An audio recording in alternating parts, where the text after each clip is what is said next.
ലൂക്കോസിൻ്റെ സുവിശേഷം 8-ാം അധ്യായം 49 മുതൽ 56 വരെയുള്ള വാക്യങ്ങൾ.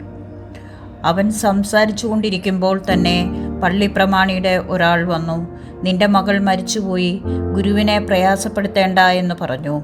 യേശു അത് കേട്ടപ്പോൾ, ഭയപ്പെടേണ്ട, വിശ്വസിക്കുക മാത്രം ചെയ്യുക, എന്നാൽ അവൾ രക്ഷപ്പെടുമെന്ന് അവനോട് ഉത്തരം പറഞ്ഞു.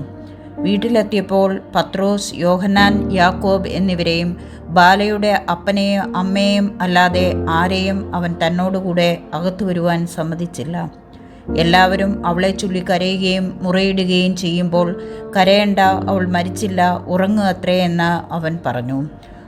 അവരോ അവൾ മരിച്ചുപോയി എന്ന് അറിയുക കൊണ്ട് അവനെ പരിഹസിച്ചു.